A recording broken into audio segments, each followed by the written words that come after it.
तो देखिए आज हम लोग देखेंगे पादप हार्मोन, जो बहुत बढ़िया टॉपिक है, जो प्रत्येक एग्जाम में एक या दो क्वेश्चन हर हाल में रहता है। तो उसके बारे में हम जानने की कोशिश करेंगे। तो देखिए पादप हार्मोन को हम दो प्रकार, सबसे पहले ये समझिए कि पादप हार्मोन है क्या।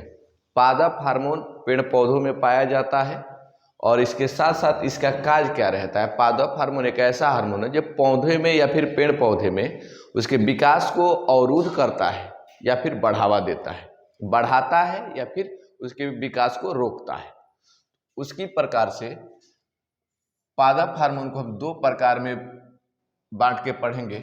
एक तो है वृद्धि प्रवर्धक, यानी जो वृद्धि करने में सहायक होता है।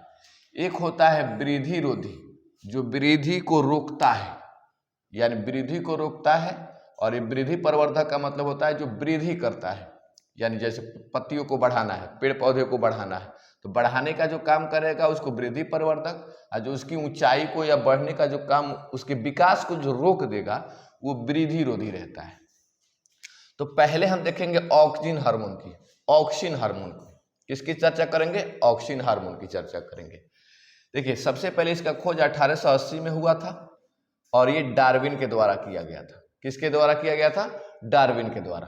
पहले जो हार्मोन है उसके बारे में हम पढ़ रहे हैं, ऑक्सिन हार्मोन। एक और चीज यहां से है, ये ऑक्सिन हार्मोन की जो किसमें कितना है, ऑक्सिन हार्मोन मापने के लिए ऑक्जेनोमीटर का उपयोग करते हैं। ऑक्जेनोमीटर का उपयोग करते हैं जिसके द्वारा ऑक्सिन हार्मोन को मापा जाता है। तो सबसे पहले यहाँ पे देखिएगा कि जो खोज किया गया था 1880 में किया गया था, किसके द्वारा? डार्विन के द्वारा। इसका कार्य क्या क्या है? खरपतवार को नष्ट करेगा, अब फल जो है गिरने से बचाएगा उसको। जो फल तेजी में गिरने लगता है उसको गिरने से क्या करेगा? ही बचाएगा। इसीलिए हम पहले ही लिख दिए कि वृद्धि प्रवर्धक, यानी जो वृद्धि को रोकेगा। तो देखिए यहाँ से फल गिरने से बचाएगा ये, और ये जो आपका एक और है खरपतवार को नष्ट करने से बचाएगा। चाहे खरपतवार को ऐसे करेगा, ये जैसे कहेंगे खरपतवार को नष्ट करेगा, खरपतवार को क्या करेगा? ये नष्ट करेगा। दूसरी चीज है कि इसमें एक और चीज याद रखिएगा, इसका वर्ड इस्तेमाल होता है, एक कहे प्रकाश अनुवर्तन, प्रकाशा अनुवर्तन। इसका मतलब क्या है कि जब इसकी गति जो प्रकाश की ओर रहेगी तो उसको प्रकाशा अनुवर्तन कह देंगे। गुरुत्व अनुवर्तन की बात करेंगे, इसका मतलब जो जड़ की तरफ रहेगा तो उसको गुरुत्व अनुवर्तन कह देंगे। ठीक है, तो ऑक्सिन हार्मोन से याद रखिएगा, खोज 1880 में, किसके द्वारा? डार्विन के द्वारा।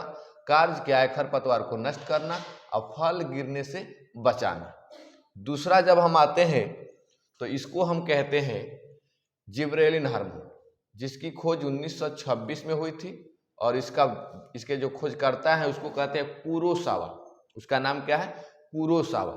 यानी 1926 में जिब्रेलिन हार्मोन की खोज हुई और इसके वैज्ञानिक का नाम कहिए या फिर खोजकर्ता के नाम कहिए तो उसका नाम है कुरोसावा। कार्य क्या है? अंकुरण। जिस बीज में अगर जिब्रेलिन रहेगा ना, उसका अंकुरण बहुत अच्छा होगा।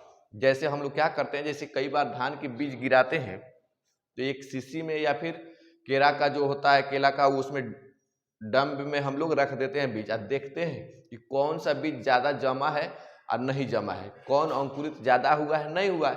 तो जो ज्यादा मात्रा में अंकुरित होता है उसी को हम लोग खेतों में लगाते हैं। इसका मतलब क्या है? उसमें जिब्रेलिन हार्मोन आपका रहता है, तो अंकुरण उसकी अच्छी खासी होगी। वृद्धि नियंत्रण करेगा, किस पेड़ पौधे को कितना बढ़ना है उसको क्या करेगा? ये नियंत्रित करेगा। आवश्यकता से अधिक देखें, बहुत बड़ा पेड़ पौधा हो जाता है, पतला रहता है तो गिर जाता है। तो इसमें ये जिसमें जिब्रेलिन हार्मोन पाया जाएगा वो वृद्धि को नियंत्रित करेगा। वृद्धि को नियंत्रित करने का मतलब क्या है? जितना उसको बढ़ना चाहिए उतना ही बढ़ाएगा, तो वृद्धि नियंत्रण रहेगा। फूल बनाने में भी सहायता करता है। क्या बनाने में सहायता करता है? फूल बनाने का, यानी जिब्रेलिन हार्मोन के द्वारा भी फूल बनाने का काम होता है। तो याद रखिएगा, अंकुरण में मदद करेगा। जिब्रेलिन हार्मोन जिसमें ज्यादा रहेगा वो अच्छा अंकुरित होगा बीज। वृद्धि नियंत्रण, किसी पेड़ पौधे को कितना बढ़ना है इसके बारे में आपको फिर कहेगा कि फूल बनाने में, यानी फूल बनाने में भी मदद करता है। तीसरा है साइटोकाइनिन, और साइटोकाइनिन का मतलब होता है कोशिका विभाजन। इसका मतलब है कि कोशिका विभाजन से संबंधित जो कार्य होंगे वो साइटोकाइनिन हार्मोन्स के बदौलत होंगे। तो इसका देखिए खोज कब हुआ था? 1955 में। किसके द्वारा? मिलर के द्वारा। एक यहाँ पे लिथाम नाम लिखे। तो देखिए 1955 में साइटोकाइनिन का खोज तो किया किसने? मिलर ने, लेकिन इसका नामकरण, इसका नाम जो रखने का काम किया वो लिथाम ने किया। किसने नाम रखने का काम किया?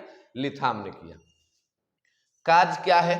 तो सबसे पहले साइटोकाइनिन का मतलब है कोशिका विभाजन के कार्य जो करता है वो कौन सा हार्मोन करता है?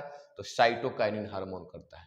कोशिका विभाजन का कार्य कौन सा करता है? यहाँ पे लिखे नहीं है लेकिन याद रखिएगा, साइटोकाइनिन का मतलब होता है कोशिका जो विभाजन का कार्य करता है उसमें साइटोकाइनिन हार्मोन होता है। ठीक है। उसके बाद है आरएन और प्रोटीन का निर्माण करता है। ये मस्ट बात है, याद रखिएगा चीज। तो पहले कोशिका विभाजन का कार्य करता है और आरएनए और प्रोटीन का निर्माण भी किसके द्वारा होता है? पौधों में, चाहे पेड़ पौधों में, साइटोकाइनिन के द्वारा होता है। अगला है फ्लोरोजेंस। फ्लोरोजेंस इसका मतलब है कि फूल खिलने वाला हार्मोन, यानी जिसमें फ्लोरोजेंस की मात्रा ज्यादा रहेगी उस फूल ज्यादा खिलेगा। ठीक है। जिसमें फ्लोरोजेंस की मात्रा ज्यादा रहेगी उसमें फूल ज्यादा खिलेगा। जैसे साउथ मूवी में या फिर किसी अन्य मूवी में जो नायिका जो होती है वो गजले का फूल या फिर चमेली का फूल जो लगाने का काम करते हैं, इसका मतलब क्या है? उसमें फ्लोरोजेंस की मात्रा ज्यादा है और ज्यादा होने के कारण ही तो उसमें सबसे ज्यादा फूल खिल रहा है। इसका मतलब इसको फ्लोरोजेंस को हम कहेंगे कि फूल खिलाने वाला हार्मोन। इसका नाम है फूल खिलाने वाला हार्मोन, याद रखिएगा। यानी फ्लोरोजेंस का मतलब क्या है? फूल खिलाने वाला हार्मोन, यानी जिसकी ज्यादा मात्रा रहेगी, इसका मतलब है कि फ्लोरोजेंस की मात्रा के कारण जो फूल खिलेंगे वो अधिक खिलेंगे। तीसरा है अगला जो तो मतलब पादप हार्मोन है ट्राउमेटिन, और इसका काम रहता है पेड़ पौधे जो होते हैं उसके घाव भरने का काम करता है। ये घाव कैसे होता है? जैसे पेड़ को हम लोग काट देते हैं तो उसको कहते हैं गोद या लाशा जिसको कहते हैं, तो उसको भरने का जो काम करता है वो कौन करता है? ट्राउमेटिन करता है। यानी घाव भरने का पेड़ पौधे में जो गोद या लाशा जो दिखते हैं उसके भरने का काम कौन करता है? ट्राउमेटिन करता है। तो ये जो हम पढ़े ये वृद्धि प्रवर्धक है, यानी कहीं ना कहीं इसको आगे बढ़ाने में क्या करेगा? ये मदद करेगा। दूसरा चीज हम इधर देख रहे हैं वृद्धि रोधी, जिसके कारण वृद्धि अवरुद्ध हो जाती है, बाधा होती है, वृद्धि रुक जाती है। तो सबसे पहले आता है एब्सिसिक, जिसको एबीए हार्मोन के नाम से जानते हैं शॉर्ट में। किसके नाम से जानते हैं? एबीए हार्मोन के नाम से जानते हैं। तो देखिए एब्सिसिक है, एथिलीन है, एसिटिलीन है, मात्र 3 हार्मोन है। इस सबसे ज्यादा चकमा इन दोनों में एथिलीन में, एसिटिलीन में पूछता है, लेकिन पढ़ेंगे सब, याद रखिएगा चीज। कैसे? कि जैसे एब्सिसिक अम्ल है, इसको शॉर्ट में हम एबीए हार्मोन के नाम से भी जानते हैं। खोज कब हुआ था? 1961-65 के आसपास। 1961 से लेकर के 1965 के आसपास इसका खोज हुआ था। सबसे पहले इसका जो खोज किए थे वो कांस एवं एडिकोट महोदय ने किया था। सबसे पहले जो इसका खोज किए थे कांस एवं एडिकेट महोदय ने किया। बाद में इसका खोज करता थे वो हुए वेयरिंग। उनका नाम क्या था? वेयरिंग। पहले खोज किए कौन? कांस एवं एडिकोट। बाद में कौन किए? वेयरिंग। याद रखिएगा सारा चीज। कार्य क्या रहता है? वृद्धि को रोक देगा, बीजों का अंकुरण को रोक देगा, कोशिका विभाजन को रोक देगा। यानी एक क्षेत्र से दूसरे क्षेत्र में जाएंगे या फिर एक रूप से दूसरे रूप में परिवर्तन नहीं होने देगा। वृद्धि रोक देगा, ज्यादा बढ़िए नहीं जाएगा, बढ़वे नहीं करेगा। पौधा जो होता है छोटा छोटा हो जाएगा, जिसको कहते हैं ना भोजपुरी में ठेमरी आ जाना, छोटे छोटे चीज मतलब रह जाएंगे। अंकुरण को रोक देगा, बीज लगाइएगा हुकवे ना करेगा, अंकुरित नहीं होगा, इसके लिए उसको क्या करेगा? रोक देता है। दूसरा जो आपका है एथिलीन हार्मोन, तो इसमें एथिलीन एसिटिलीन दोनों को एक साथ जोड़ कर रखिएगा। एथिलीन का मतलब होता है ये जो फल पकेगा वो प्राकृतिक रूप से पकेगा। जैसे पेड़ पौधे, जैसे आम है, आम में कुछ ऐसे मतलब आम होते हैं जो पेड़ में ही पक जाते हैं, तो वो उसमें किसी मानव का देन नहीं रहता है, यानी वो प्रकृति के द्वारा ही पक गया फल। इसका मतलब क्या कहेंगे? उसको एथिलीन हार्मोन कहेंगे। तो क्वेश्चन पूछेगा कि पेड़ पौधे को कृत्रिम तरीका से चाहे प्राकृतिक तरीका से, तो दोनों के लिए हम लिख दिए।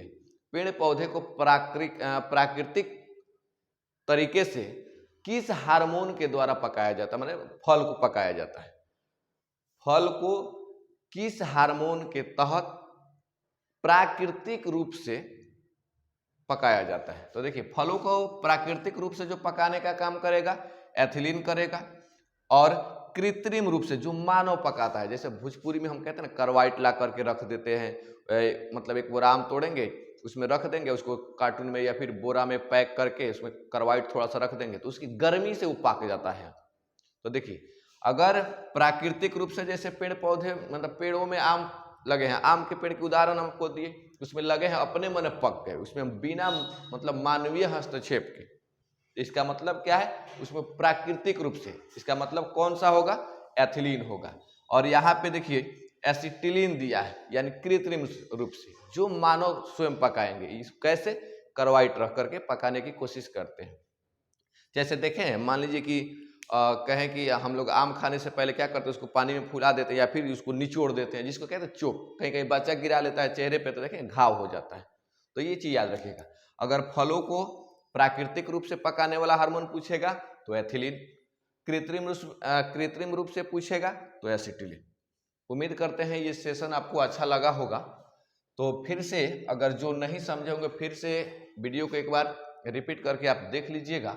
आप बाकी जो है आप स्क्रीनशॉट ले लीजिए, कॉपी में ऐसे ही उतार लीजिएगा। ये दोनों क्वेश्चन जरूर याद रखिएगा चकमा के लिए।